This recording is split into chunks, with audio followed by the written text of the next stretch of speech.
क्या नहीं होना चाहिए? छल नहीं होना चाहिए। आप जल चढ़ाओ, देवाधिदेव महादेव को रिझाओ, और आपके भीतर कपट रखकर या बेईमानी रखकर या प्रपंच रखकर या छल रखकर या किसी को नीचा दिखाने के लिए आप ऐसा जल मत चढ़ाओ कि देवाधिदेव महादेव राजी नहीं। एक प्रयास आपने भी करा होगा। कभी कभी आप किसी को शिव महापुराण का कोई उपाय बता देते हो। आप शंकर जी का कोई उपाय किसी को बता दिया, पशुपति व्रत कर ले, उससे ऐसा हो जाएगा, तू परेशान है ना, कर ले। किसी को बता दिया ऐसा कर ले, ऐसा कर ले। तुमने 2 बार कर लिया, तुम्हारा नहीं हुआ, पर उसने करा, हो गया। कारण क्या था? उसका एक कारण था, उसने तुम्हारी बात पर विश्वास कर लिया और तुम महादेव पर विश्वास ही नहीं कर पाए। अंतर यह जाता है।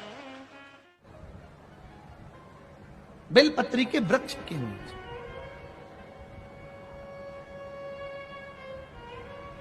एक बेलपत्री के पत्ते में, अब तो लोग उस पर सर्च करने लगे, रिसर्च करने लगे, बेलपत्री के एक एक पत्ते में क्या क्या विराजमान है। अब तो रिसर्च सेंटर खुल गए जिसमें इन बेलपत्री के पत्तों को डालकर देखा जाता है कि बेलपत्री के पत्ते की इस डाली के अंदर कितना रसतत्व है, पत्तों में कितना रसतत्व है। तो वैज्ञानिक सर्च कर कर निकाल रहे हैं।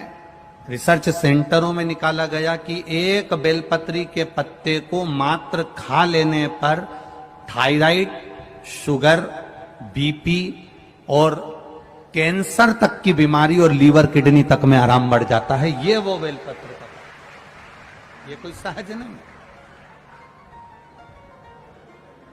जैसे शिव जी को आप 5 जगह पर जल चढ़ाते हो,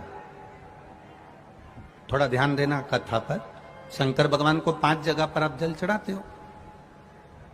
मान लो अगर कोई विषम परिस्थिति है और आपको लग रहा है कि मेरा यह काम बाबा को कर देना चाहिए, ना जाने क्यों अटक रहा, मेरे भोलेनाथ जी को मेरा ये काम कर देना चाहिए, ना जाने क्यों अटक रहा है, तो जो जो जगह पर आप जल समर्पित करते हो, जिस जिस जगह पर आप जल समर्पित करते हो, जैसे गणेश जी की जगह पर जल समर्पित करते हो, सबको मालूम है ना, स्थान तो सबको मालूम है ना गणेश जी का। जैसे ये शिवलिंग है, ये जलाधारी है, ये 2 चरण जहां से जल चढ़ाते हैं तो ये पानी घूमकर यहां से नीचे चले जाता है।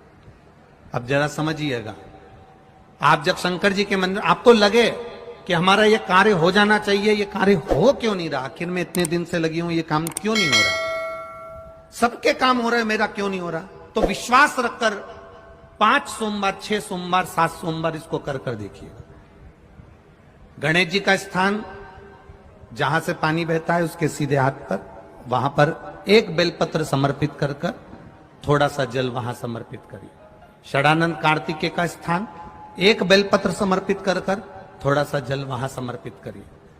अशोक सुंदरी का स्थान, थोड़ा सा जल समर्पित करने से पहले एक बेलपत्र, फिर जल।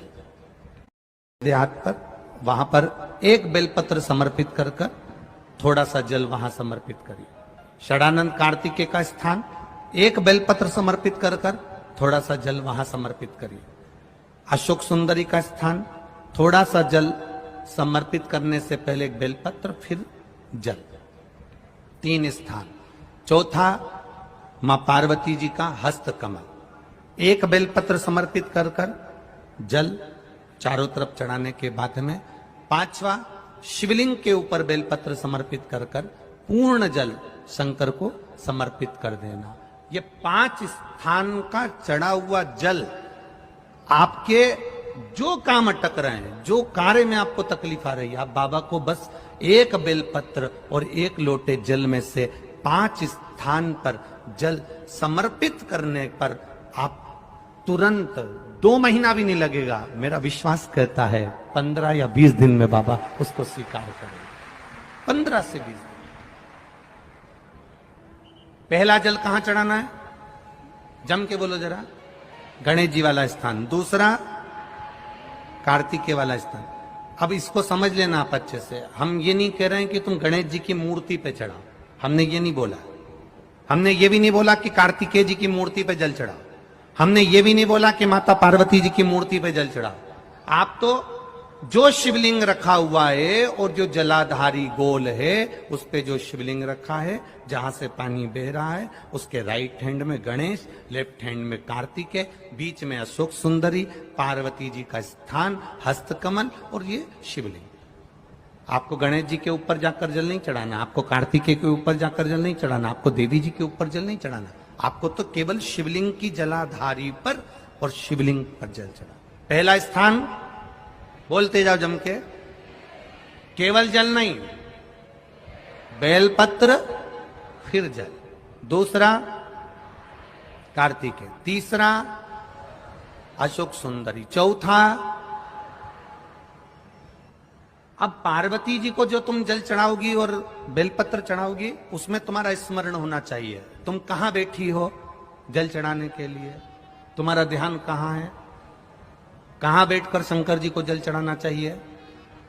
आपको पहले भी कथा में कहा, जहां से जलाधारी का पानी बह रहा है इसके ठीक विपरीत जगह में आप यहां बैठ जाओ।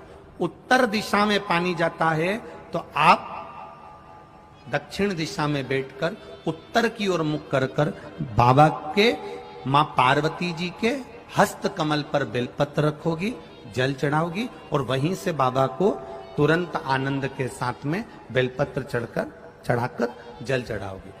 भले खड़े होकर या वहां जाकर तुम यहां पर जल चढ़ा दो, परंतु उसके बाद में जब आप जल चढ़ाओगी, जब बाबा पार्वती जी को जब बेलपत्र और जल चढ़ाओगी तो आपका मुख कहां होना चाहिए, जहां से पार्वती, जहां से ये जल बहकर जा रहा हो। यहां बैठोगे तो जल जहां बहकर जा रहा है उधर की साइड तुम्हारा मुख हो जाएगा, उत्तर की साइड तुम्हारा मुख हो जाएगा और बाबा को आप जल समर्पित कर।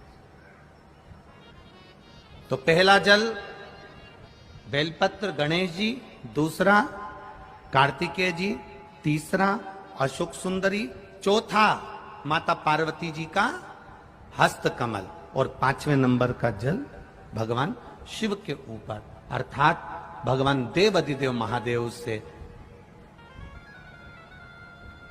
प्रार्थना करते हुए, हृदय की बात भगवान देवाधिदेव महादेव से कहते हुए ये 5 स्थान पर चढ़ाया गया जल आपके मनवांचित फल की प्राप्ति करा देता है, आपको सुख का अनुभव करा देता है।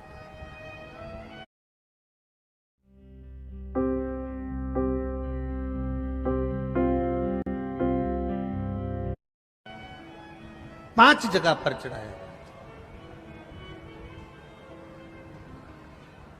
कम से कम 5 या 7 सोमवार अवश्य चढ़ाओ। 5 जगह पर चढ़ाया गया जल, 5 स्थान पर समर्पित किया गया जल साधारण नहीं होता।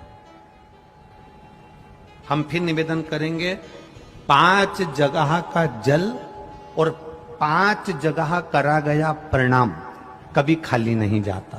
पहला स्थान, अपने पिता के चरणों को जो प्रणाम करता है उसको कभी गरीबी नहीं आती।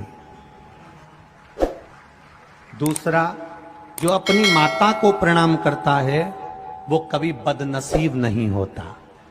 तीसरा, जो अपने भाई को प्रणाम करता है